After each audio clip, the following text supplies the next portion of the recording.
Welcome back to episode 2 of Cabe and Friends. I'm your host, Cabe Tachek, and on the agenda today, we are talking about college football over the weekend, surprising cuts / small trades / team signing players, and then finally, to cap it off, I want to talk about Week 1 predictions with one of my best friends, Will Moderazzi. It's actually his 19th birthday today, so it's pretty awesome for him to do this with me. But to start off episode 2, we are going to start off with a new segment, college football. I wrote down a bunch of games that were my favorites over the weekend. Starting off with Boise State and UCF. These were the best games of the weekend. And this was on Thursday night. This and one other one I'm going to talk about. UCF, Boise State, and there's a rain delay, and it started back at 10 or something, and then it started back at 10 and ended around 1, and I watched the whole game. It was very, very entertaining. Boise State traveled all the way down from Idaho down to Central Florida, and they almost came up with the win, but they couldn't hold on. Their quarterback, who joined a Zoom meeting when the rain delay, which you probably saw, which was really stupid, threw an interception on 3rd and 4 when he was 2 yards past the line of scrimmage, and he could have just dove for the line of scrimmage. Instead, he throws it, which is 1, already a penalty, and 2, he throws it straight to the defender. Ball game, UCF wins 36-31. Next game I'm going to talk about is, it was pretty close in the first half. There was an upset brewing, and that was Ohio State, Minnesota. It was played in Minnesota. Ohio State has, I think, 3 5-star quarterbacks and 5 5-star receivers, and they had 6, or they should have had 6, but one of them transferred to Alabama, which we'll get to later. And it was 14-10 at halftime, and both teams looked good, but Minnesota looked especially good. And then once the third quarter started, it was over. Because Ohio State scored 21 points in the first half. And C.J. Stroud threw for 300 yards and 4 touchdowns. And unfortunately, Minnesota's running back, Muhammad Abraham, I hope I'm pronouncing that right. I saw the injury. It was gruesome. He tore his hamstring or something, or tore something in his leg, or maybe his calf, and it was gross. And he's unfortunately out for the season, which is a huge blow to Minnesota, because I was kind of cheering for, I was kind of 50-50 because my dad's from Ohio, so kind of have to cheer for Ohio State a little bit, but I also love PJ Fleck, so it was just a good game to watch, and it's unfortunate what happened to him. And also, Chris Olave looked like the next Devontae Smith. He's not going to win the Heisman. I don't think he will. I don't think there's a way 2 back-to-back years receivers win the Heisman. But man, that dude made it look like ease. He sealed off the game with that just easy touchdown. C.J. Stroud just threw it up. He caught it, touchdown. And when he ran along the sideline, that was super clean too. And he had 4 receptions for 117 yards and 2 touchdowns. Pretty damn impressive, if I say so myself.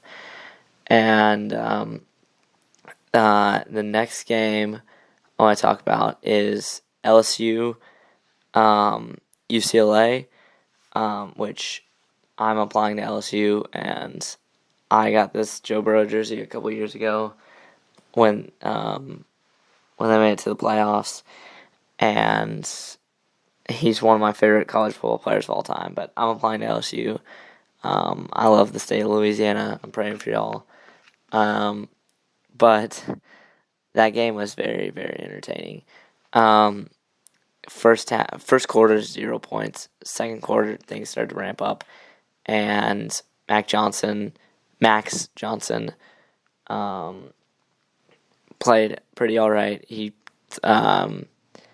26 completions for 333 yards, 3 touchdowns, 0 interceptions. Pretty good. And but unfortunately, it wasn't enough. UCLA technically pulled an upset. I think they were 2.5 point. LSU was 2.5 point favorites. So I wouldn't say it was that much of an upset, and LSU had to do all that travel stuff where they went to Houston for a week, then they had to travel all the way to LA, and that's just kind of tough. And it was the second time they've ever played a game in California, which is kind of crazy. And they mentioned that like 20 times on the broadcast, which is also super strange. But UCLA came up on top, 38-27. Next game I'm going to talk about was super, to be honest, it was super boring, especially in the first half, because there was 0 points in total scored in the first half. Wisconsin versus Penn State. Wisconsin, man, their quarterback, Kane, who went to Notre Dame, left, and this dude, which his name is, I don't know, I don't remember his name, but he threw 2 costly interceptions, especially the one at the very end where he just threw it just straight to the defender, and Penn State came up on top, 16-10. But the cool thing about it was, when college football is back, when they play jump around, and my buddy Jack Erickson, who goes to Wisconsin, was at that game, and that was pretty cool. And it was pretty cool that someone that happened. I'm just so excited for college football. Miami, Alabama, that was just a complete blowout. That wasn't a lot of people just stopped watching it at halftime because Alabama put up 27 points in 30 minutes. It was just insane. It was 27-3 at halftime, and then Alabama just kept rolling and rolling and rolling. Everyone thought it was going to be close first half, and then Alabama would blow out the second half. Not the case. Alabama just steamrolled Miami the entire time, 44-13 in Atlanta, and Bryce Young is first career start. He had 5 touchdowns and 344 yards and 27 completions. That's just pretty impressive, if I say so myself. I think it's an Alabama record for a start, but they look better than ever, and they lost. I think it was 5 first-round draft picks. It's mind-boggling. Next was, I know 2 people that went to this game. One, Coleman Roddy was cheering for the Dogs in Charlotte, and Billy Morris was cheering for the Clemson Tigers in Charlotte as well. They went together, which pretty cool. But it was kind of just a super slow game, super, super defensive game. And DJ Ooga Booga, whatever his name is, can't pronounce it. It took me a while to pronounce Tua's last name.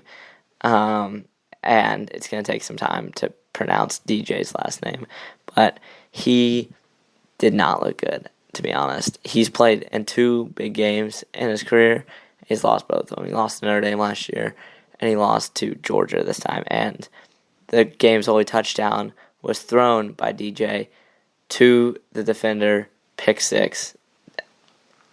Yeah, and then there's really nothing else to say. He didn't play really well.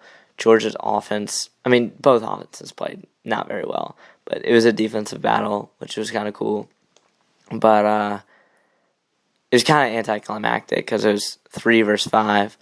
But Georgia definitely needs to be second in the rankings after this week.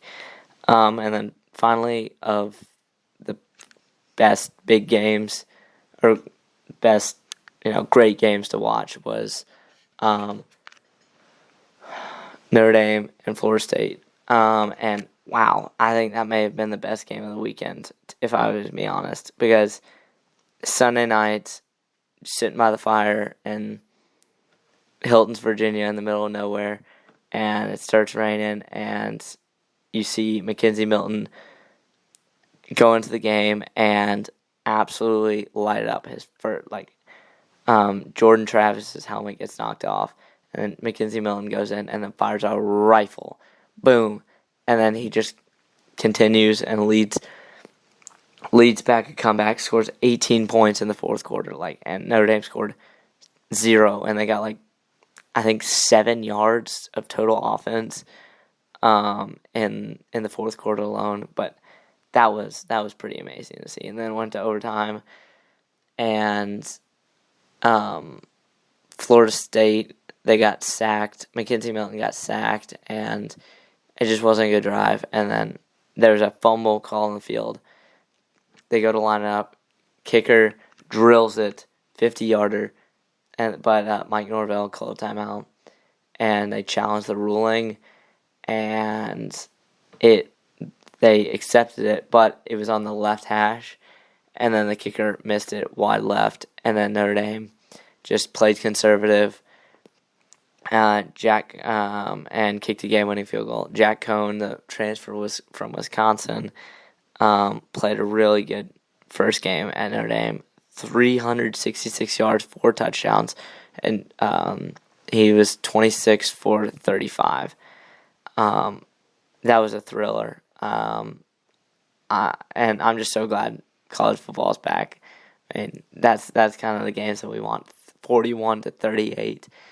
Sunday night, college football, prime time, in Tallahassee, with all the Seminole chants. Nothing like it. But next up is the big upset / almost upsets. So I actually didn't get to see any of this game because I had a football game on Friday. So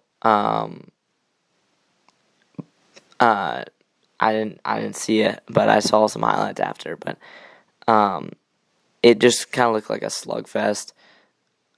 UNC, Virginia Tech. Virginia Tech actually pulled up a massive upset. Everyone was saying UNC -5.5 is a lock, but have you ever seen the crowd in Blacksburg, Virginia? It's like nothing else. VT just came out there rolling, and UNC couldn't do really anything about it. It was kind of low scoring. Virginia Tech won 17-10. Ty Chandler, former NBA grad, former Tennessee grad, actually. 10 carries for 66 yards. Sam Howell had 208 yards, 1 touchdown, and I think 3 interceptions. That's just pitiful. I mean, it's a Heisman quarterback shouldn't be putting up those type of numbers. Next up was I'm wearing the Tulane hat because Tulane played like no one expected them to. They put a dog fight with Oklahoma, which ended up short, but Oklahoma won 40-35. But man, I wish Tulane won so bad because one, the flooding or whatever, and it was supposed to be in New Orleans, but they had to move it to Norman, so it was a Tulane home game in Norman, Oklahoma, which is just tough. But like everyone, it was 14-14 after the first quarter, and then Oklahoma put 23 points up in the second quarter, and everyone thought this game is over. And then Tulane just comes marching out of the second half, and Oklahoma has a terrible second half. And Tulane scores a touchdown and a 2-point conversion to make it 22, and then Oklahoma kicks a field goal to make it 40, so 40-22, and then Tulane scores 13 points in the fourth quarter, and they recover an onside kick too. But they just fall short, which sucks after like a diving effort. Yeah, it just sucks. I wish Tulane came up on top, and I think everyone would. And Spencer Rattler, his completion percentage was pretty good, but he just did not put those touchdowns up, and he threw, I think, 2 picks, including like the second play of the game. So just not the production you want from a Heisman potential. Here's some quick upsets. South Dakota State, an FCS program, 42 over Colorado State, which Christian McCaffrey's dad coaches at, I'm pretty sure. Maybe wrong. And his brother plays there. Oregon almost got upset by Fresno State, so that people were saying lock Oregon for, I don't remember the line, but lock that pick. But Fresno State put up a fight, and that does not look good for Oregon-Ohio State next week. Iowa State almost got upset by Northern Iowa. Iowa State 16, Northern Iowa 10. And that just does not look good. It may be a fluke game, but Iowa State has to go and play on College Game Day against Iowa in Ames next week. That's going to be some fun. This one was just brutal, absolutely brutal. How do you pay Eastern Tennessee State University $500,000 to play an SEC school, and they just whoop your ass? Like, I don't even know how. That's just straight up embarrassing. How do you lose 23-3? And you're an SEC school against God knows what they are. I don't even know. But that's just straight up embarrassing, honestly. I mean, I bet Tennessee fans are cheering, they don't care that they beat. I mean, they care, but they don't really. They're more excited that Vandy lost to ETSU more than they beat Bowling Green. 2 more. This one was actually pretty cool. Charlotte beat Duke 31-28, and one of my classmates at NBA, his uncle is the head coach at Charlotte, Will Healy, and his nephew is Hank Healy, which I think is pretty cool. And they got that big upset over Duke. And then finally, this is just, the Pac-12 had an embarrassing week. Arizona lost to BYU. Cal lost to Nevada. Oregon State lost to Purdue. Oregon almost lost. UCLA was the one bright spot in the Pac-12. But this right here is so embarrassing. Montana beats number 20 Washington in Spokane, 13-7. Like, I mean, I can't get it at all. The Pac-12, I've been trying to support the Pac-12 for so long, but they just can't do it.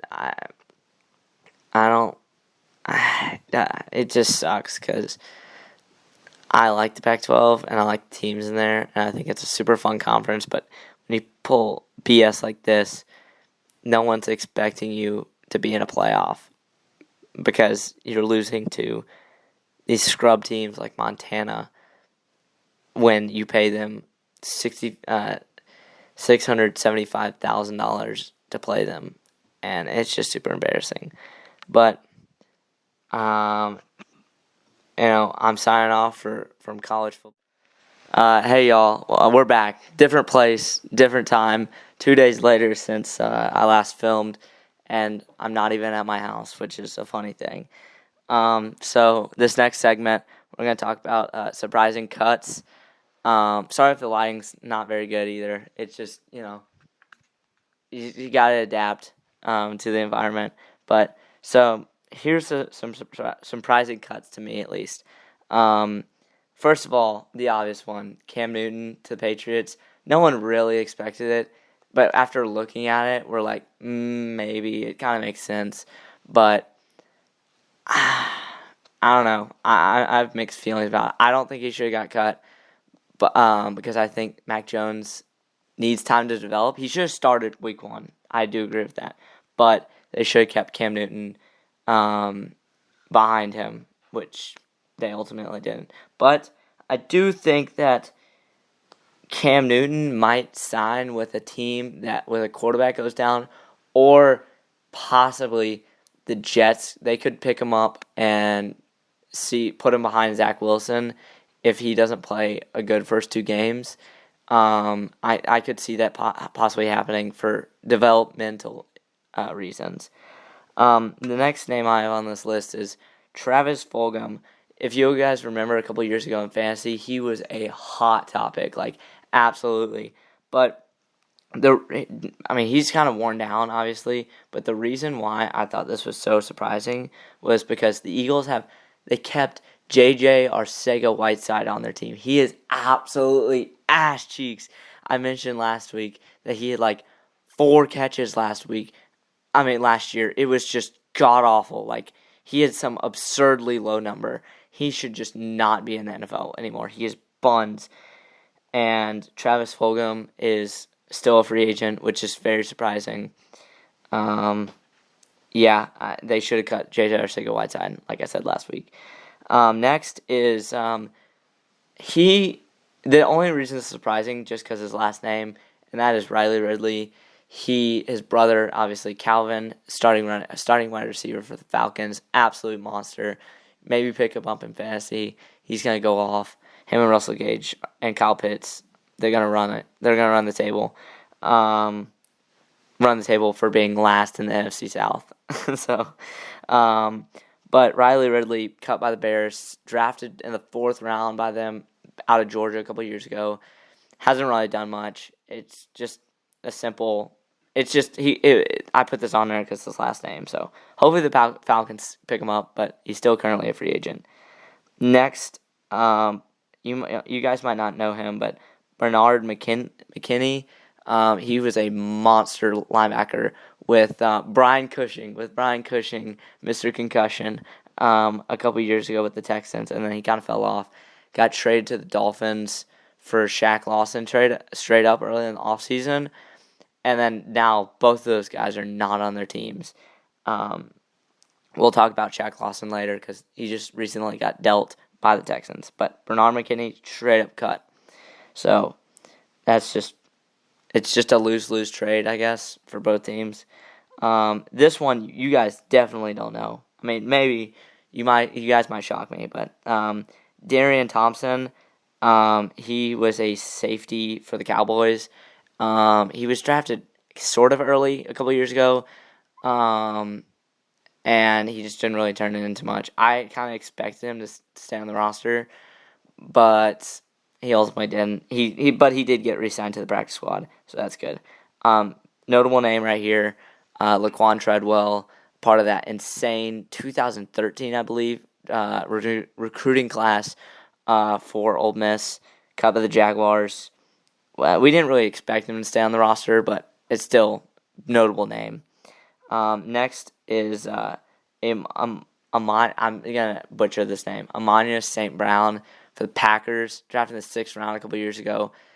Aaron Rodgers made him look like an all-star, but with Aaron Rodgers not being present as much anymore, and the Packers trading for Randall Cobb, and all their money moves that they're making, finally, in Rodgers last year, they cut him.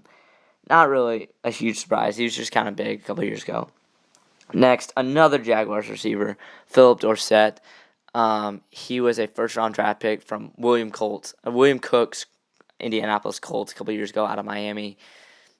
Not very good. Then got traded to the Patriots for Jacoby Brissett straight up, which was kind of interesting. He played okay with the Patriots for a couple years, and contract finished, signed with the Jags, didn't do much, didn't impress, got cut. Simple. Next is a fan favorite from everyone, from Kerry Collins, Penn State, all the way to Ravens fans, or just anyone in general. Trace McSorley, the man, the meme, the legend.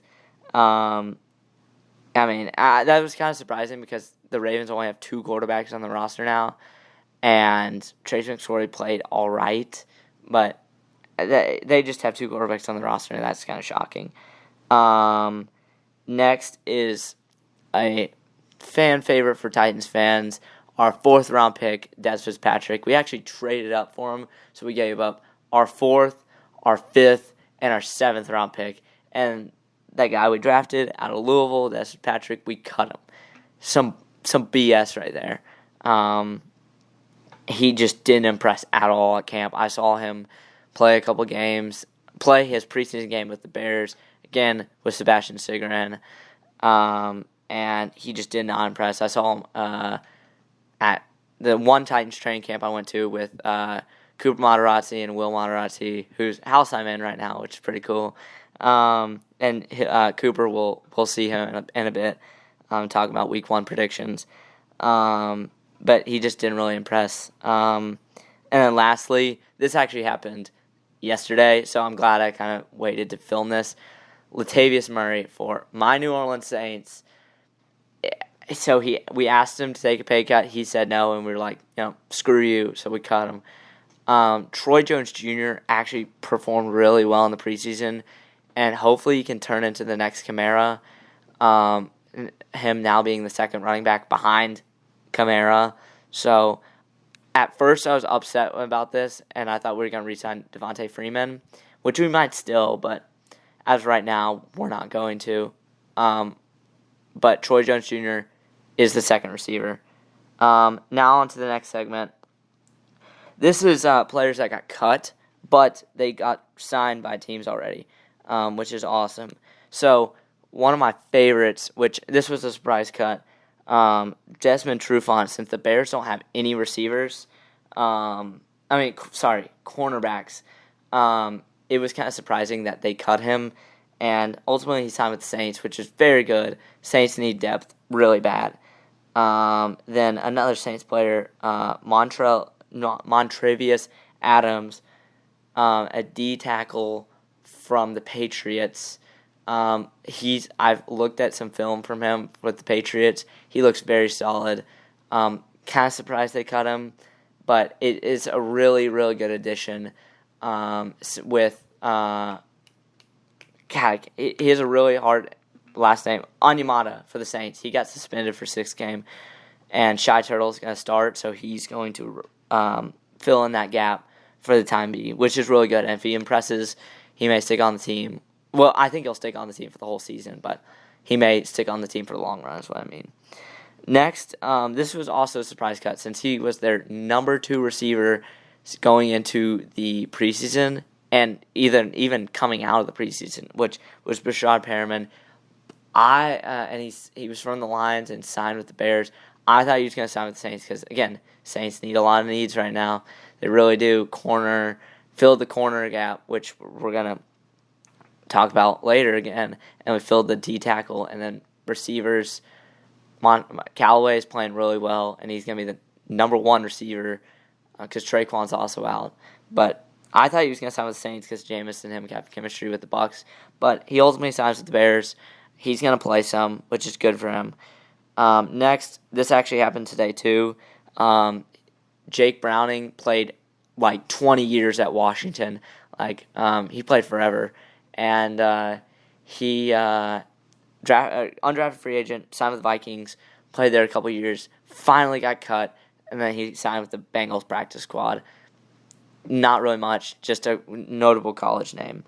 Peyton Barber next he got his name out with the Bucs. Then the Bucs got all those guys in, and then he fluttered out, and they signed with Washington last season.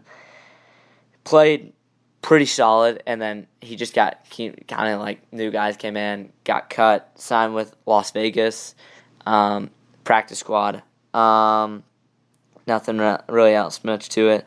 One of my favorite quarterbacks in college and the NFL because he played a game last year, Jake Luton out of Oregon State, 6th-round draft pick. Part of that solid Oregon State team with Isaiah Hodgins and Jamar Jefferson. A couple years ago, I think that team went 6-6, but it's still like that Oregon State team lost. They should have gone like 9 games. They lost so many close games. It was tough, but dude's a stud. Played a game with the Jags last year. He's really good. I'm surprised he got cut, but he signed with Seattle's active roster, so he's gonna probably back up Russell Wilson. So good for him. He's back in the Northwest. Next is another notable college name, and that's Will Grier, drafted in the 3rd round out of West Virginia for the Panthers. He just didn't really turn out, and they replaced him with P.J. Walker, the XFL stud. Kind of fluttered out, signed with Dallas, so back up Dak Prescott. This one actually happened today, too, or yesterday. Le'Veon Bell, the most notable name on this list, former all-star with the Steelers, like one of the best running back in the league. And his career went downhill when he decided to sit out a year because they franchise tagged him and signed with the Jets on a big contract. Played terrible, signed with the Chiefs, didn't win a Super Bowl, unlike LaShawn McCoy, I believe. He signed with the Chiefs, won a Super Bowl, signed with the Bucs, won a Super Bowl, so good for him. But Le'Veon Bell signs with the Ravens practice squad, so that's kind of surprising that he didn't sign with the main roster with J.K. Dobbins and Justice Hill out. Yeah, hopefully he gets another shot. I know some people don't like him, but we'll see what he does. Next is another practice squad signing. He got beat out in camp in Carolina. Their kicker, Joey Sly, he impressed some people last year. He could nail field goals, but he got signed by the Texans practice squad. Another notable college name. A lot of these names you know from college, which cause they're studs and they just didn't really pan out in the NFL. But this was a very surprising cut. Royce Freeman played at Oregon, drafted 4th, 5th, 3rd, something around mid-round draft pick by the Broncos a couple years ago. Impressed. Kind of surprised he got cut, I guess because they have Javonte Williams, the running back from North Carolina, if I'm correct, and Melvin Gordon, so he kind of fluttered out. South Carolina, great pickup. This one is one of the Jets quarterbacks that got cut. James Morgan played at Florida International, and he just got cut. Signed with the Panthers practice squad, nothing else to it. Jacob Hollister, tight end, played with Seattle for a while. He was pretty solid with them, and signed with Buffalo.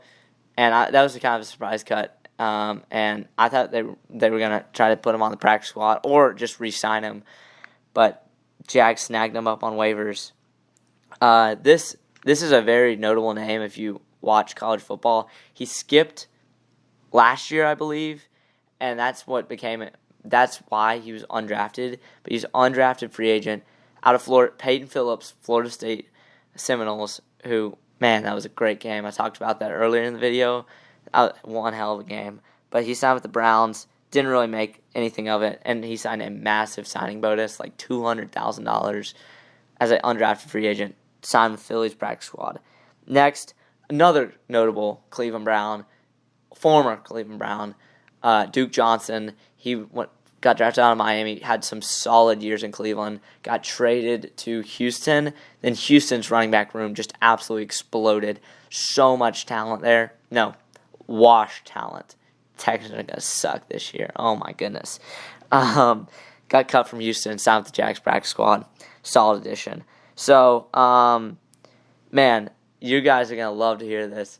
Josh Norman, stiff arm Derrick Henry, got signed by the 49ers, and guess when the Titans play the 49ers? They play them in Week 15, 2 days before Christmas. So Derrick Henry's going to give them a great Christmas present with a hand to the face on a long-ass touchdown run. Can't wait to watch that. That's going to be one hell of a game. Can't wait for Josh Norman to get burned every single damn play. They get stiff-armed by Derrick Henry. Man, I'm getting excited. Gotta tone him down now.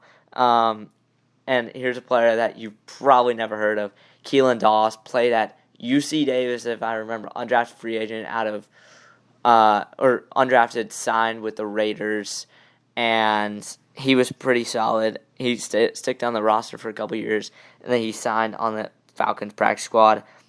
Another notable TCU wide receiver, Sam Banks. Shout out to you. You're a TCU wide receiver. But he was drafted in the first round from Washington, and that's Josh Dobson. And he was just a total boss. Terrible pick. And he signed with Arizona's practice squad. It's basically it. It's just a massive bust at receiver. Then this name is kind of notable. Former Giants running back Wayne Gallman signed with the Niners last year.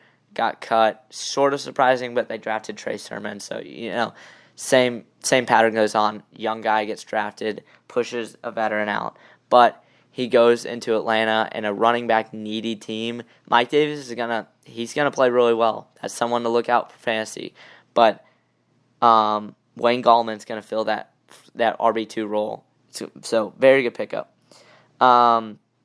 Here's another special teams player, Jordan Berry. That big, 6'3" or whatever, massive, 300-pound punter out of Georgia Tech, drafted by the Steelers in the 7th round. Well, he beat out Jordan Berry in Pittsburgh, and Jordan Berry's been the guy for 6 years. Well, he finds it. He gets up on his feet real quick, signs with Minnesota, going to be their starting punter. So good for him. Another notable name. He wasn't a part of the Legion of Boom, but he was a part of that amazing Seattle defense, one of the best all time, probably the second best behind 85 Bears, and that's KJ Wright. As all those guys are fading out and not retiring and not getting jobs and getting arrested like Richard Sherman, he gets a job, signs with LA, Las Vegas, the Las Vegas Raiders, aka the Las Vegas Seahawks. They sign a lot of Seahawks players. John Gruden's an interesting man. Hopefully, it can work out for KJ. Final two players. Carl Joseph, another first-round pick out of Oakland, I believe. And he got out of West Virginia, but got drafted by Oakland at the time because they didn't move to Las Vegas yet.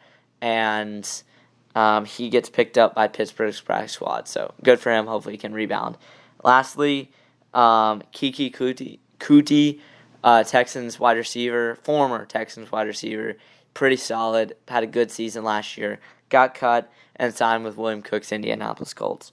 All right, 2 more segments.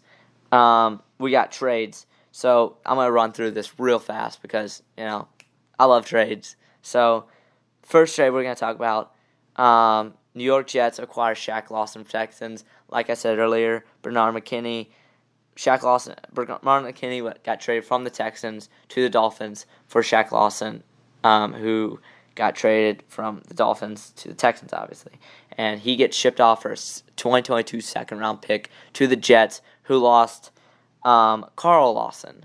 So not related, just kind of interesting, but good replacement. So we have a swap of players right here. The Cincinnati Bengals send away their former second-round center from Ohio State, and that's Billy Price for a D-tackle, B.J. Hill. They send Billy Price to the Giants. B.J. Hill goes to the Bengals. Just a change of scenery type trade.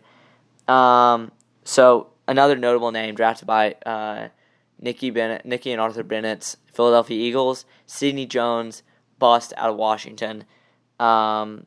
He signed with the Jags, then got traded to the Seahawks for a 2022 6th-round pick. So hopefully he can rebound in Seattle. Hopefully he can play too. This one is notable. Chris Henderson, Henderson, massive fantasy run, tight end last year with the Jets. Jets brought in Tyler Eifert, I believe. He was the one that caught that crazy catch against the Packers and Zach Wilson's first preseason touchdown. I just do air quotes because it wasn't a real touchdown because it's the preseason.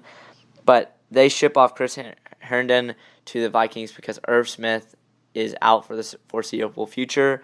They send Chris and a 2022 sixth-round pick to the Jets for a fourth-round pick. So nice haul for him. So I'm going to butcher this name. Absolutely. Is we have Ankelo Witherspoon. He got drafted out of Colorado, I believe, by the 49ers, either 49ers or Cowboys. Pretty sure 49ers, though.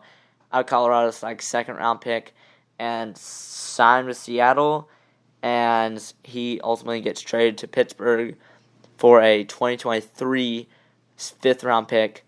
So that's a solid move by both teams. You get a nice compensation for a guy that you signed, and Pittsburgh gets a good receiver. Cornerback. Lastly, the Saints made a move about a couple hours ago. They traded for Bradley Roby, first-round pick out of Ohio State, drafted by our Broncos, had some great years over there, signed with the Texans, played 2 or 3 years there, finally gets traded.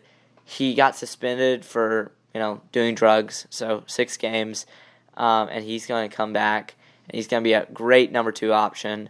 So Lattimore is going to be back by then, and Trufant's going to be in there, and Bradley Roby's going to be there, and it's just going to be a great cornerback room. So once they all come back, Saints defense is going to be so much better.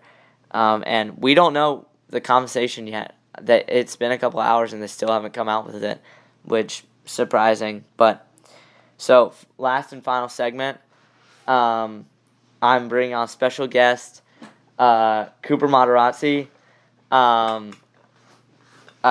me move real quick. And we're gonna make our week 1 picks right here.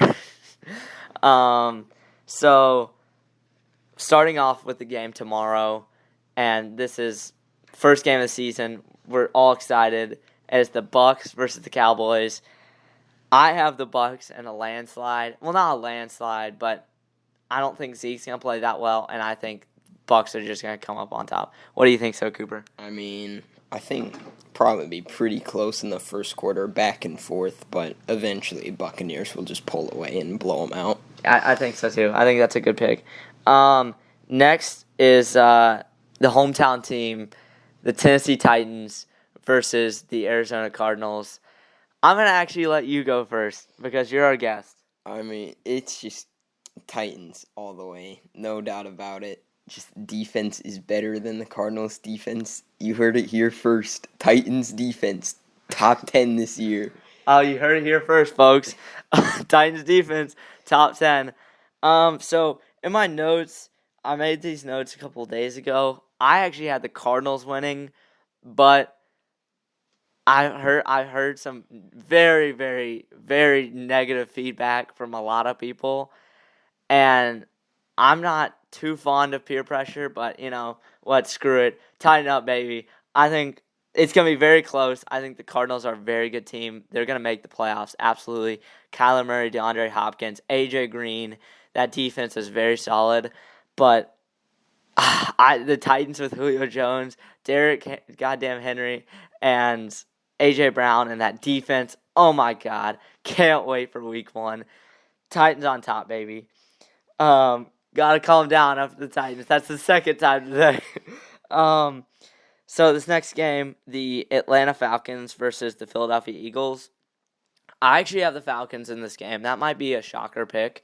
But I think the Eagles aren't going to be great this year. I don't think Jalen Hurts is going to be that good. I think Gardner Minshew, I mentioned it last week, Gardner Minshew is going to replace Jalen Hurts by the end of the season, either by injury and then he starts continuously, or Jalen Hurts just plays like buns. I may be completely wrong, and Jalen Hurts might light it up, but that's just my personal opinion. And I think the Falcons with Kyle Pitts, and I think Russell Gage will have a great game. I think so. Pick him up for fantasy. I think Calvin Ridley will have a good game. That defense is kind of struggling, but I have the Falcons on top. I think Kyle Pitts is going to get 2 touchdowns. What do you think about this game? I think it's going to be a pretty close snooze fest for a game. That's fair. I mean, pretty dead teams. Like, both teams bottom half of the league easily. Absolutely. I will not be watching this game or the highlights after, so if I have any fantasy players, that's the only reason I care about this game. So who do you have winning? Probably the Falcons, but it will be close for sure. All right, that's a fair take. I mean, it is going to be a snooze fest. Next game is not going to be a snooze fest. I think this game is going to be a very good game. The Buffalo Bills, which I actually have winning the AFC this year, versus the Pittsburgh Steelers. I think the Bills are going to win by. They're going to win by a significant margin, not by like 30 points, maybe 17, 14-ish. It is in Buffalo, which thank God it's not in November or something, because that would be awful. But Josh Allen, I may have him winning MVP. I'm not sure yet. I gotta make some some award predictions. I might do that next week. We'll see. And their running back crew's not that good, but Stephon Diggs is good, and I think the Bills are one of the best teams in the league. How do you think this game will go? I think it's going 2 ways. Either a complete shootout and the Steelers barely win it on a field goal. Okay, I like. Or just a defensive chess match. Really? Yeah, I think the Steelers defense, if we do re-sign T.J. Watt, hopefully that happens. Yeah. I think we can stop Josh Allen. Personally, I think he's pretty overrated. I don't think so. I think Josh Allen's one of the best quarterbacks in the damn league. Stephon Diggs, he's getting a little old. True. And Zach Moss and Devin Singletary. Yeah, they're both pretty bad. The 2 worst running backs in the whole entire league. Yeah. Except for Le'Veon Bell. Forgot about him. Well, I do agree with you. They do have bad running backs, but don't think Josh Allen is overrated. I think he's one of the best quarterbacks in the league. I think that Stephon Diggs is one of the best receivers, top 5, at least, maybe even top 3. Well, I'll have to go through that, though. So the next matchup, another snooze fest, another game I will not be watching. I don't think Cooper will be watching either, is the Vikings versus the Bengals in Cincinnati. His brother is about 30 minutes away from Cincinnati, and he won't even be watching it. He'll be watching the Tennessee Titans. But it's the Cincinnati Bengals versus the Vikings. Snooze fest. Justin Jefferson might have a touchdown. Chris Herndon may come in and score a touchdown. Who knows? But it's just going to be, I don't even know. But the Vikings are going to win. They're going to win by at least a touchdown. What do you feel like? Yeah, I agree. Vikings are going to win, but I am pretty interested to see how Joe Burrow. You're right. I totally forgot about that. If that knee injury was a big deal or not, and to see if Jamar Chase is really trash like he was in the preseason. Yeah, 4 targets, 3 drops. I'm pretty sure. You may want to check my stats on that. But good point there. Good point. Joe Burrow, we're going to see how he is. Next game is... So this is my lock of the week. So if you're doing a survival league for the NFL, this is definitely my lock of the league. 49ers over the Lions. I do think the Lions are going to shock some people and play better than expected. But, 49ers are all healthy. Their defense is going to be rocking this year. Nick Bosa is going to just tear up those edges. And Jimmy Garoppolo is going to start this game. That's what we've heard.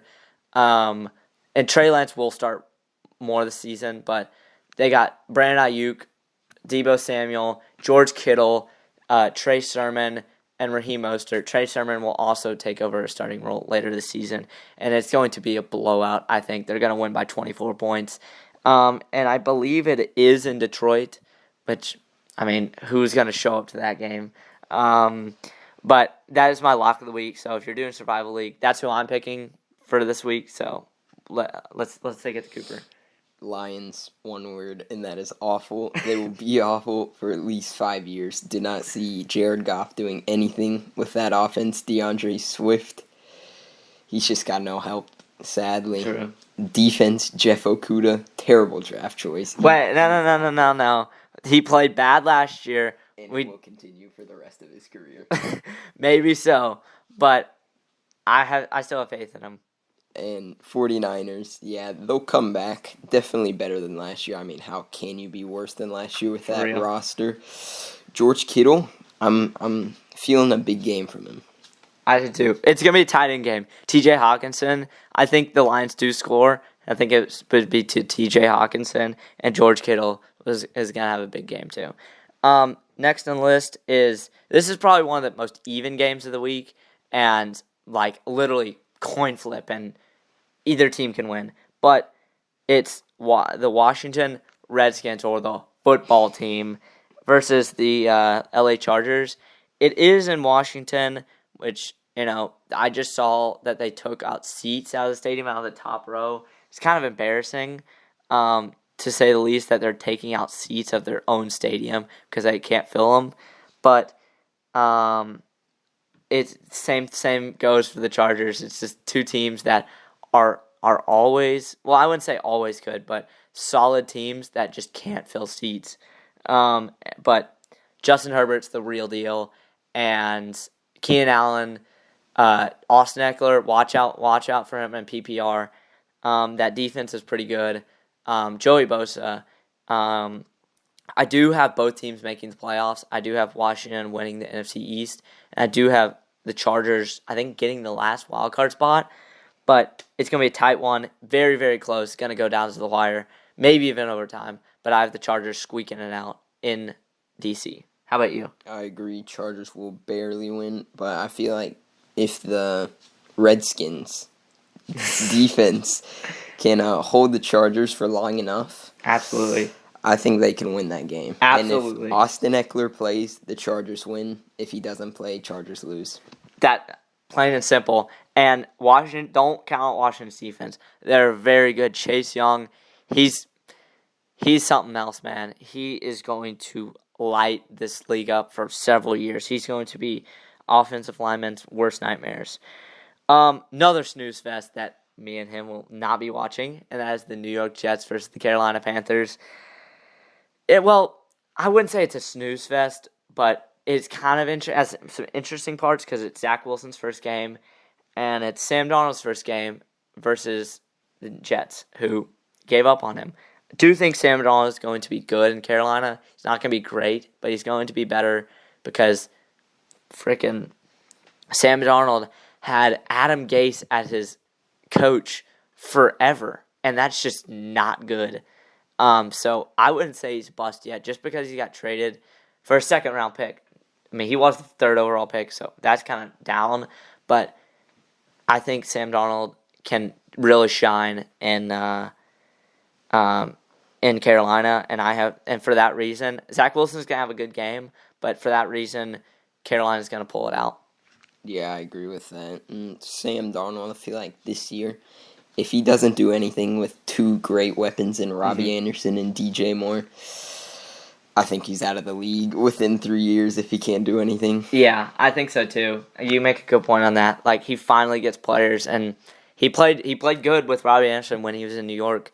And now that they're paired up, they got that chemistry together. Maybe draft him as your flex in fantasy. But I like that. I like Carolina. So two more noon games. This one, worst game by far.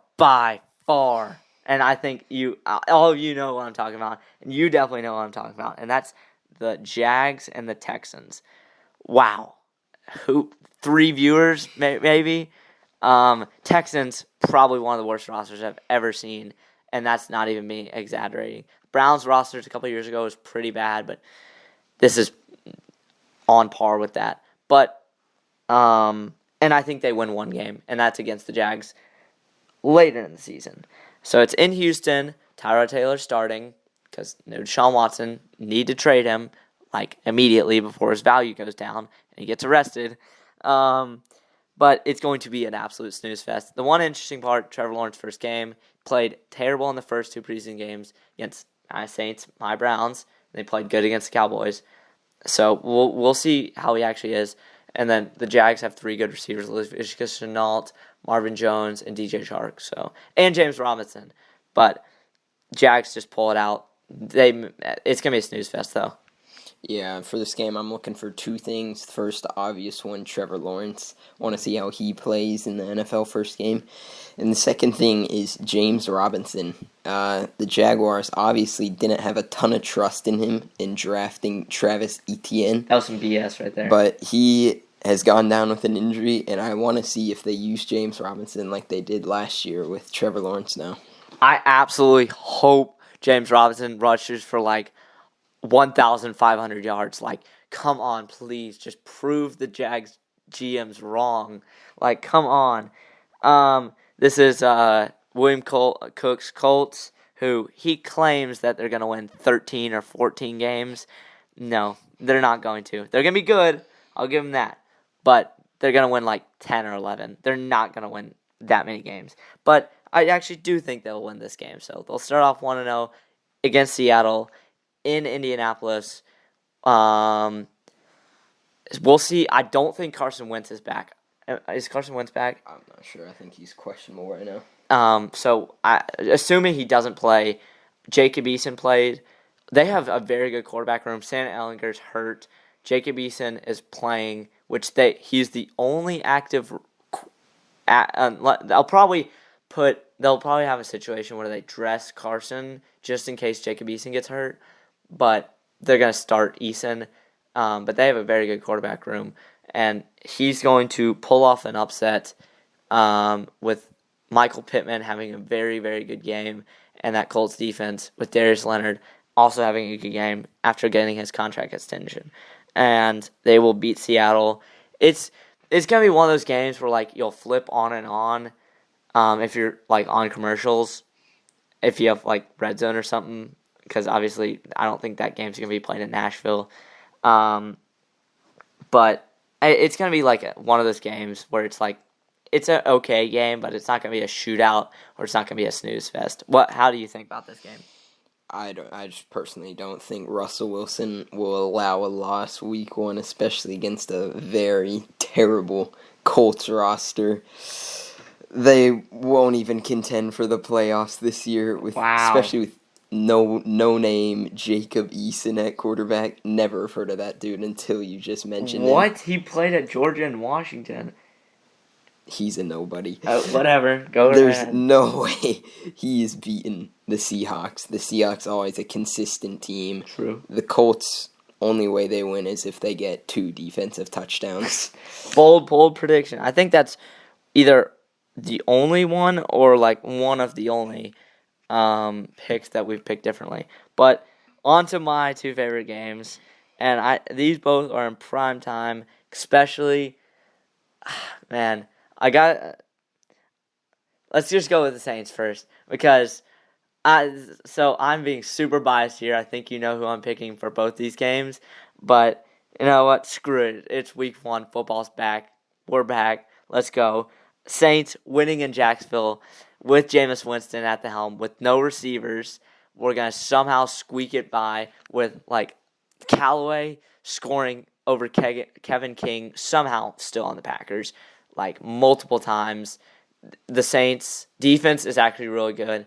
But I think the Packers, in their last dance, if I had to put money on it, I would put money. If I had to, I'd have to put money on the Packers. But, you know what, screw it, I'm wearing a Saints jersey right now. Gotta go with the Saints in Jacksonville. Funny stat, Aaron Rodgers has a 76.6 passer rating in the state of Florida, and he does not have a good record. I don't remember the record. It was it wasn't very good, though. It was very, very low. But Saints somehow squeak it out. It's going to be a shootout. 31-34, Saints win. I know you're going to disagree, so I want to hear it. A final score prediction, 41-16 Packers. Wow. Easily winning. There's just no way famous Jameis himself, with those terrible targets for wide receivers. I don't know. Marquez Callaway out of Tennessee. No Tennessee players are good. True. There's just no way. The defense overrated. You're overrating the Saints defense. Absolutely. Aaron Jones, Aaron Rodgers, and Devontae Adams, unstoppable, unfortunately. It's a blowout. Complete blowout. I do, if I had to put money on it, I said I would go with Packers, but in my heart, I think the Saints can somehow do it. But I do think the Packers will get first or second in the entire NFC. I think they are a very, very, very good game. Excuse me.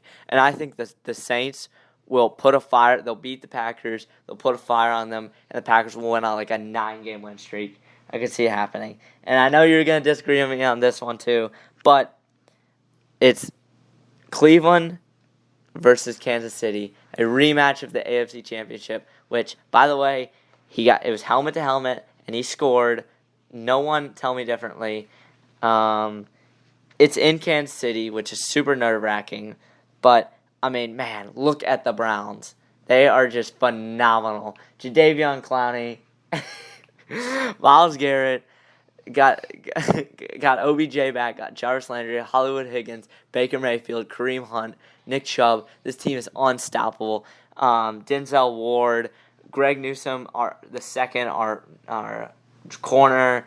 I mean, I could just go on and on, but this team is special, and I hate to say it. Well, I don't hate to say it. I love to say it, but we're freaking Super Bowl contenders, baby. And whatever, I don't care unless we go on a losing streak and play terrible this year. That's the only thing that'll change my mind. I have the Browns, another shootout. I'm super pissed that the Saints and Browns games are at the same time, so may have to set up 2 TVs. But man, so Patrick Mahomes is. They're so good. They are so good. And it's going to be a shootout. And Browns somehow pull it away. It's going to be like in the 40s. It's going to be 38-41 or 38-42 or, I don't know. I'm throwing out numbers right now. But Browns win a close one in a shootout. Every single year. The Browns, the Browns, that Browns playoff contenders. I said that last year. Look what happened. A fluky year. Every single year, the Browns, most overrated team. I remember it 2 years ago. Browns versus Titans. Tony Romo and Jim Nantz, supposed to be the game of the week. And the Titans kill the Browns. I got flamed that week. I had the walk of shame. I wore my Browns hat that day to school, and because I just took in the shame. I think I counted it, and it was around 60 people said something about that game. That was a heartbreaker. But continue. And you said it last year for the Titans, and Jadeveon Clowney thought he was going to be the real deal. Quite far from it, to be honest. And this year, it's nothing but the same, except he will probably be worse. Myles Garrett shouldn't be in the league. What else? Nick Chubb and Kareem Hunt, 2 solid players. Baker Mayfield. It depends where we are on the Baker cycle. I lost track from last AFC Championship. And OBJ, terrible, past his prime. Jarvis Landry, past his prime. 2 overrated LSU receivers. Just hogging up cap space for the Browns. Kind of feel bad for their manager keeping those 2 just cancerous players. Wow. That's some harsh words from Cooper Materazzi about the Browns. So I do actually have a point on this game. So if the Browns... So I said the Browns are going to get second in the AFC last week. But if the Browns win this game... Shut up. If the Browns win this game, they're getting second in the AFC. But if they lose this game, Bills are getting first, Chiefs are getting second, Browns are getting third. That's final. Titans are getting fourth. So. I mean, no. Oh, you heard it here. You heard it here. For your predictions. Yes. Titans are probably getting first or second. If we're just being realistic with no biases. Well, we'll see about that. Hopefully they can have a great season. We'll all be cheering for them, especially you guys. Titans, yeah. And the Browns, too. Go Browns. All right, so we got another game. This one's going to be good. Mac Jones' first start. We'll see how Tua plays. I think people counted him out super early. I think he's actually a lot better than people think. This is going to be a tight one. I do have Miami barely missing out. I either have them missing the playoffs or getting like the 6th or 7th seed.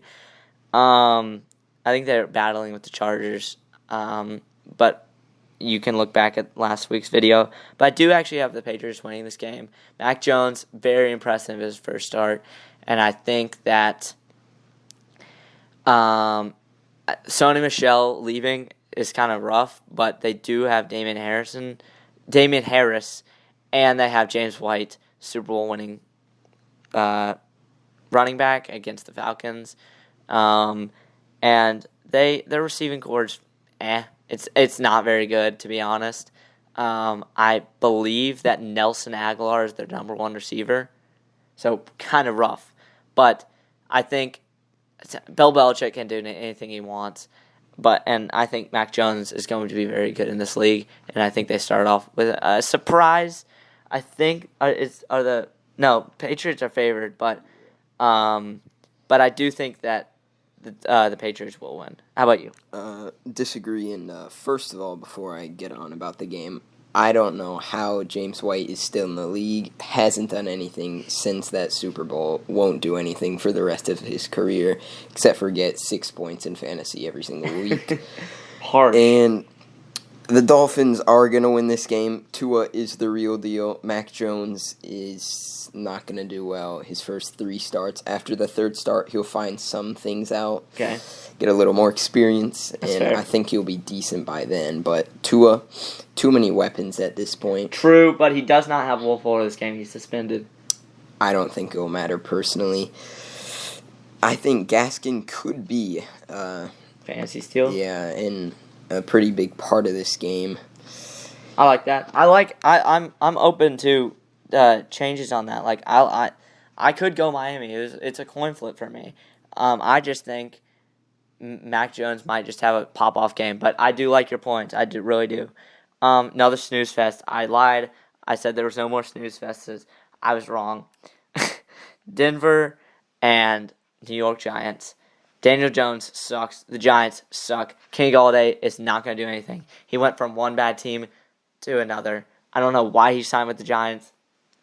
He could have signed with a contender and still made the same amount of money. It's just, I don't know. Don't draft him in fantasy. I don't think the Giants are going to do anything good. I think they're going to get top 5 draft pick. And so for that reason, I like the Broncos quarterback rooms. I think they should have started Drew Lock because I'm a Drew Lock believer, but I do love Teddy Bridgewater because he helped the Saints win 5 games a couple years ago. And they have weapons. They really do. They have Jerry Jeudy, Cortland Sutton. They have Melvin Gordon, who isn't great, but they have an up-and-comer, Javonte Williams. Just trade for him in fantasy. Thank you, Lexi. Appreciate that. You got yourself Dallas Goedert. And that defense is very good. Bradley Chubb. Von Miller is back. Von Miller's back, and he's going to be forced to be reckoned with. Giants just suck. Broncos by, let's say, 14, and Teddy Bridgewater is a very good game. Let's see what you say. Couple things for this game, similarly to ones from before. I think I'm just interested to see what Saquon Barkley will do. True. Didn't in his return. say that. And for the Broncos, I think they have 2 of the worst quarterbacks ever. Drew Lock will never be good. Just complete flop. First time I ever saw him play, I knew from the beginning he was going to be a Missouri flop. And Teddy Bridgewater can't throw the ball deep. He made DJ Moore look like a bad receiver last year, and I just couldn't believe it, especially for what DJ Moore did the year before. And Von Miller is, I hate to say it, but he is awful now. We don't know how he plays. The only advantages he adds to the Broncos is his veteran presence. But other from that, I don't think he brings anything to the table. Interesting. Very, very interesting. I So I do agree with Saquon. I think he's going to be back. Don't think he's going to be as good as he once was, but I don't think the Giants as a whole are a good team. That's why I have the Broncos by not a lot, maybe not 14, maybe like 7 to 10. But yeah. So here's our Sunday night football game. And this game I will absolutely be turning into. And that would be the LA Rams with their shiny new quarterback, Matthew Stafford, and all their weapons and their defense, one of the best defenses in the league, versus the Jack Erickson's Chicago Bears. And it's in LA, I believe, and they won't kill him, but Andy Dalton struggles very hard in his first game, and Matthew Stafford puts up great numbers. He throws dots to Robert Woods and Cooper Kupp all night long. Sony Michel, first game as a Ram, and he plays really well. I see some multiple Andy Dalton interceptions to Nashville's home, Jalen Ramsey, and Aaron Donald gets several sacks. I think it's going to be a rough night for the Bears. Dave Montgomery, he's going to be very good this season, but he might be a possible bench player. I mean, sorry, I wouldn't say that. Maybe flex, but it's kind of tough because that Rams defense is so good, and they could just not show up, and Dave Montgomery could have a great game. But I do have the Rams in a significant game. Matthew Stafford lights it up. Yeah, I agree. Rams in a blowout game. I think the only plus that could come for the Bears, actually 2 pluses, is to see if David Montgomery is the real deal against a very good defense. And I would love to see Justin Fields come out of the second half tunnel, the new starter, after Andy Dalton throws 2 interceptions on back-to-back drives. Ooh, I'd love to see that happen too. Yeah, I would too. Andy Dalton, most overrated quarterback ever. He's like, reminds me of Jared Goff. Just so average. He will never be good. Yeah, I see that. And then finally, which this is not the Monday Night Football game we wanted. We probably wanted Browns, Chiefs, Sunday Night Football, and then Rams, Bears, or Sunday Night, I don't know. But, I mean, it's an okay game. I think the Ravens versus the Raiders, I think the Ravens are going to win by maybe not a lot, but I do think because they're going to get used to their running backs not being healthy. And Lamar is a running back too, so, But I think the Raiders are just not that good. I think Henry Ruggs is going to have a good season. I do. But their defense isn't that great. Josh Jacobs is super overrated. And Ravens by multiple scores. But it's not going to be a blowout, but it won't be a close game. It's going to be like 14-10 range. I keep saying that, but that's just kind of the best prediction. And it's going to be the first game that the Raiders have fans in, because they didn't have fans in all last year, which was BS. But it's going to be the first game they have fans in the new stadium, which is pretty cool. So, but it comes out as a loss. Monday Night Football, Ravens win. I only see one way the Ravens win this game. Really? And it's a pretty easy thing to do for them, is if they don't bring Le'Veon Bell onto the 53-man roster.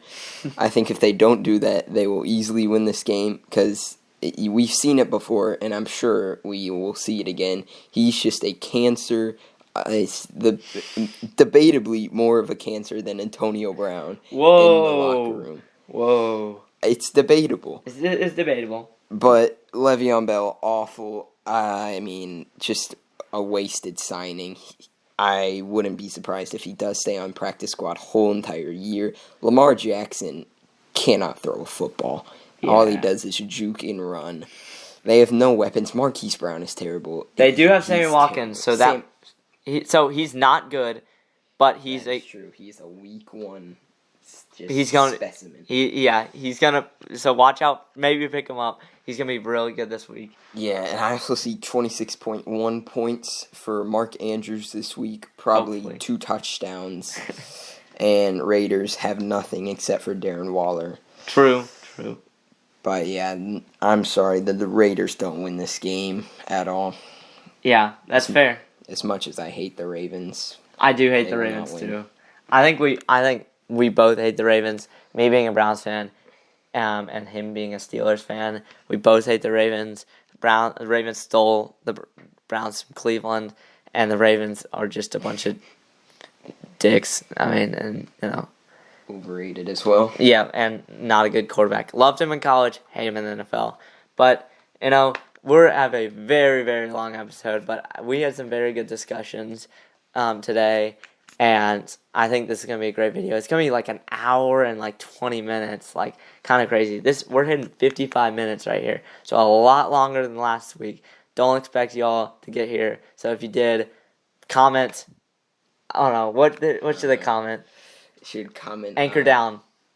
Yeah. Anchor down for especially- the big loss. Yeah, for another big loss coming this Saturday. Tune in for it. Yeah, another big loss. So if you made it here, comment anchor down because he's wearing a Vandy shirt. So I thank y'all so much for watching.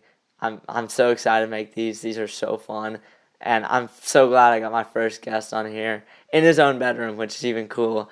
And I think we're done here. You think so? Yeah, I think that was pretty good discussion. Absolutely. A lot of agreements, a lot of disagreements. That's what you want, though. That's what you want in a podcast or a YouTube video. And we're about 80 subscribers from 1K, which I think we can make. I can make money on this. After that, plus I think we can go live, which would be very good. And I hit 1 million views on one video, which is kind of wild because that just blew up out of nowhere. But thank y'all for your support. I'll be posting this hopefully tonight. But thanks for watching, Cabe and friends. Now, episode 2. Appreciate it. Thanks, Cooper. Yeah. See y'all. Peace. Peace.